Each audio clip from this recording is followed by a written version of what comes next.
nom du Père, du Fils et du Saint-Esprit. Amen. Mes frères et sœurs, nous célébrons aujourd'hui la fête de Saint Vincent de Saragosse, diacre et martyr, et de Saint Anastase. Alors, comme nous l'avons vu avant-hier, l'Église a regroupé deux saints qui n'ont rien en commun, à part juste le fait d'être martyrs. Puisque nous avons Saint Vincent, diacre en Espagne, à Saragosse, qui est mort en 304, martyrisé, et Anastase, qui était un moine persan, donc l'actuel Iran, et qui a été décapité en 628. Anastase, il faut le reconnaître, n'est vraiment pas resté connu. On l'a même totalement oublié, alors que pourtant il a un très beau nom, puisque Anastase vient d'Anastasie, la résurrection en grec. C'était plutôt un beau nom pour un saint martyr. Mais on connaît beaucoup plus Saint Vincent de Saragosse, diacre, puisqu'il a été pendant très longtemps vénéré au même rang que Saint Laurent et Saint Étienne, les deux premiers diacres de la ville de Rome. Mais aussi, étrangement, on le connaît beaucoup en France, parce qu'il est le saint patron des vignerons, en Bourgogne et dans quelques autres régions. Alors en Alsace, chez nous, c'est plutôt Saint Urbain, le pape, que nous vénérons comme saint patron des vignerons. Mais en Bourgogne, il y a ce que l'on appelle la Saint-Vincent tournante, puisque dans les vignes de Bourgogne, on tourne tous les mois, tous les ans, pardon, on célèbre la Saint-Vincent dans un autre lieu. C'est chaque année un village qui est chargé d'organiser cette fête, avec d'habitude beaucoup de processions, beaucoup de fêtes, des grands banquets. Cette année, malheureusement, il n'y aura rien de tout cela. Alors, pourquoi Saint Vincent comme patron des vignerons? On pense que c'est tout simplement à cause du jeu de mots. Vin-sang. Parce que on dit que le vin est le sang de la terre. En plus, on en a fait le sang du Christ. Et c'est pour cela que l'on prie Saint Vincent comme patron des vignerons. Personnellement, j'aimerais plutôt revenir aujourd'hui sur cet évangile du Christ qui, il faut bien le reconnaître, ne nous annonce pas des bonnes choses. C'est pas beaucoup d'espoir dans ce texte. Et pourtant, c'est un texte que l'on peut considérer d'actualité. Non pas que la fin du monde arrivera très prochainement. Veillez et priez, car vous ne savez ni le jour ni l'heure, je vous le rappelle. Donc, il est inutile de vouloir prévoir des dates précises. C'est totalement incohérent. Mais nous pouvons constater tout simplement que ce temps, nous le vivons en permanence depuis 2000 ans. Il y a des persécutions des chrétiens, il y a des guerres entre les royaumes, entre les nations, il y a même des guerres au sein des nations, et ça m'a fait sourire puisque certains, les derniers temps, se vantaient d'avoir passé 4 ans sans déclencher une guerre, alors que au sein même de leur pays, ils avaient déclenché la guerre civile. Mais, bon, chacun essaye de s'attribuer la couverture à soi pour passer pour le plus saint. Alors que, franchement, il n'y a que par le Christ que l'on peut obtenir la sainteté. Et c'est bien ce qu'il nous dit dans ce texte. Vous serez persécutés si vous croyez en Dieu. Des fois,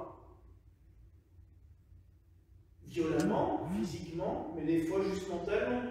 Ah, tu vas à l'église, toi? Tu crois encore à ces trucs-là? Et ne rigolez pas, ça arrive bien souvent et plus souvent qu'on le croit. On m'a même déjà demandé à moi, un prêtre, si j'y croyais vraiment à tout ça. J'ai dit, je me demande bien pourquoi je fais ça si long, hein, surtout pour ce que ça ramène. Il faut vraiment y croire pour pouvoir vouloir le faire. Mais, pour beaucoup, c'est bizarre de croire en Dieu. C'est bizarre d'avoir la foi. Tant que c'est que des moqueries, ça peut passer.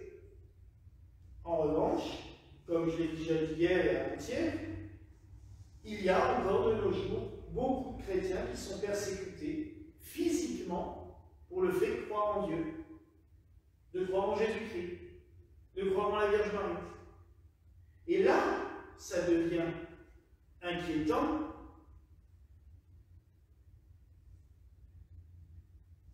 Et ça touche au plus profond de nos cœurs. Je vous l'ai dit déjà, nous, en tant que chrétiens, en Occident, on se la coule un peu douce. C'est facile. On va à la messe quand on en a envie. On va prier si on en a besoin. Souvent, quand on n'en a plus besoin, on oublie totalement de prier. Mais on ne s'inquiète pas.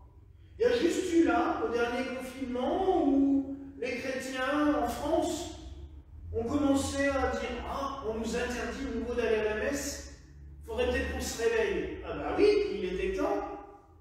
Et j'espère bien que dans les prochains mois, qui risquent de nouveau de voir des restrictions assez sévères, on sera encore plus nombreux à se révolter pour empêcher cela, avant même que ça commence. Mais souvent, on vit dans notre petit confort. Voilà, on croit, c'est bien. Alors que dans beaucoup de pays, dans beaucoup d'endroits, aller à la messe relève de la désobéissance civile. C'est interdit. Dans beaucoup d'endroits, dire « Je crois en Dieu, le Père Tout-Puissant », comme on le dit à chaque messe, peut mériter la peine de mort. Et je ne parle pas que de dictature ou de pays d'autres religions. Il y a des dictatures laïques. Je pense à la Corée du Nord, je pense à Cuba. Maintenant, on peut prier, mais il y a encore 15 ans, il était hors de question de se balader dans la rue avec un micro autour du cou, un chapelet dans la main. Il y a des pays où c'est formellement interdit. Alors le Christ nous laisse un espoir. Il nous dit « Pas un cheveu de votre tête ne périra ». Alors c'est vrai, oui, on finit, les chrétiens se font martyriser. Mais il nous donne cet espoir, c'est qu'ils auront beau tout faire, on sera toujours là. Et c'est vrai, beaucoup à l'époque de Saint-Vincent, Saint-Vincent de Saragosse, ont dû se dire, oh, voilà, il est mort, c'est fini. C'était je reprends la date, en 304. Il y a donc 1700 ans. Et on en parle encore. Et c'est ça, je pense, la force du christianisme. C'est que pendant longtemps, on a souvent dit, ouf, dans quelques années, on n'en parlera plus. Combien d'empereurs romains ont dit, ouais, leur secte, là, ça ne va pas durer. Et ça fait 2000 ans. On dit toujours qu'on reconnaît l'arbre à ses fruits. Ben, il faut reconnaître que le christianisme a porté du fruit. Et qu'à l'heure actuelle, on est quand même encore 1,7 milliard. C'est pas mal.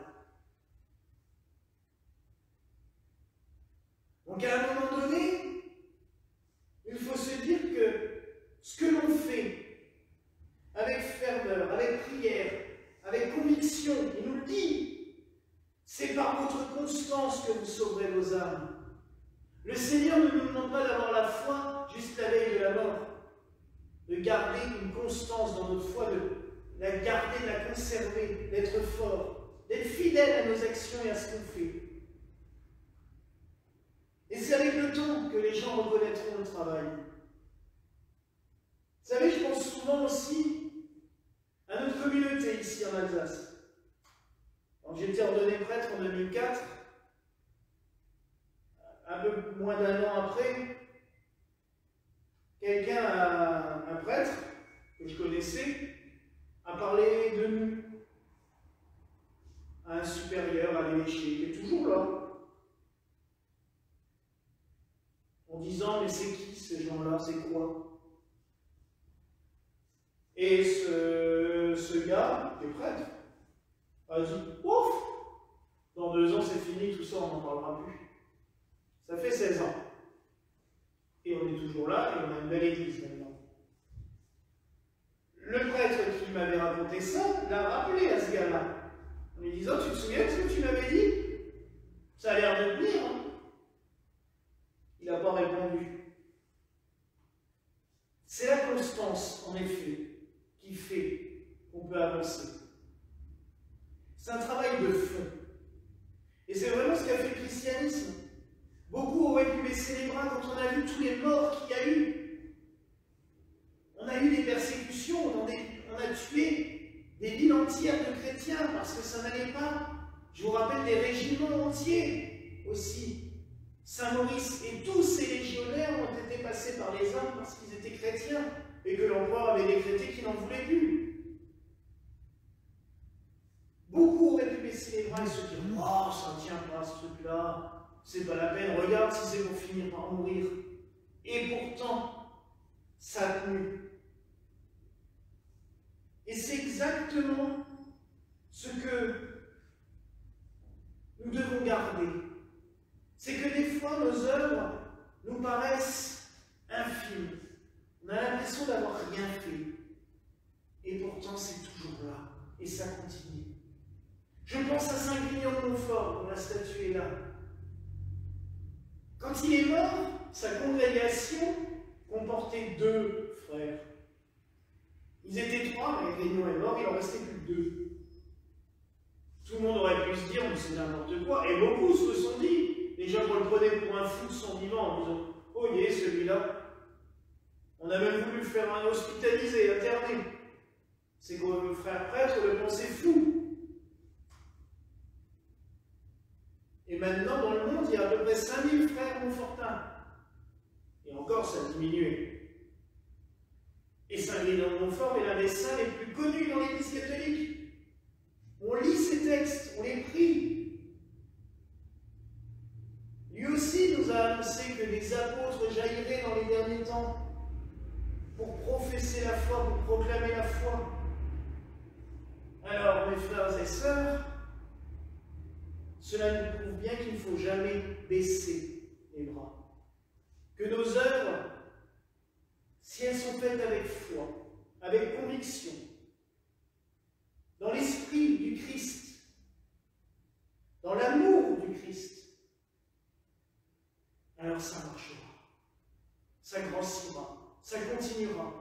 Même s'il y a des défections, même si on nous enlève du monde, même si on a des morts.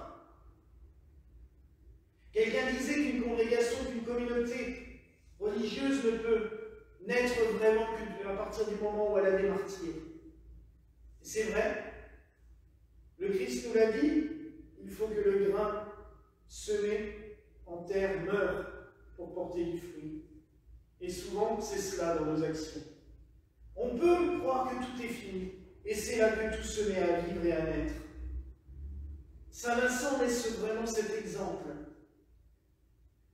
Et comme tous les ans, quand on voit un pied de vigne, on a vraiment l'impression qu'il ne reste plus grand-chose. Hein. Parce qu'en hiver, le pied de vigne, il ne ressemble plus à rien. On en a ici dans le jardin, ça fait peur. Et pourtant, d'ici 1 mois, ça va se mettre à jaunir. Et 15 jours après, il va y avoir des branches comme ça, et ainsi de suite, et ainsi de suite. Et à la fin, ça fait tellement de verdure qu'on ne sait plus quoi en faire, on est obligé de la tailler pour qu'elle donne du fruit. Mais, on a toujours l'impression que c'est fini. Oh là, le pied est foutu, on va pouvoir l'enlever. Et ben non, ça revient, et ça revient, et ça revient.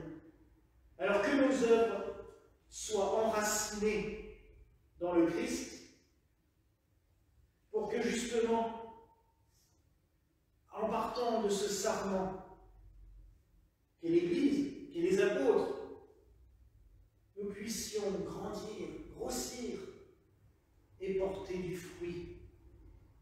Et que ce fruit puisse se donner à toutes et tous. C'est vraiment le message de ce jour. Alors prions Saint Vincent de nous aider à toujours mieux suivre la parole du Christ, à nous conformer à sa volonté, et seulement à sa volonté. Et alors oui, nous pourrons aussi porter du fruit. Voilà la grâce. grâce que je nous souhaite en ce soir au nom du Père, du Fils et du Saint-Esprit. Amen. Et que la paix du Seigneur soit toujours avec nous.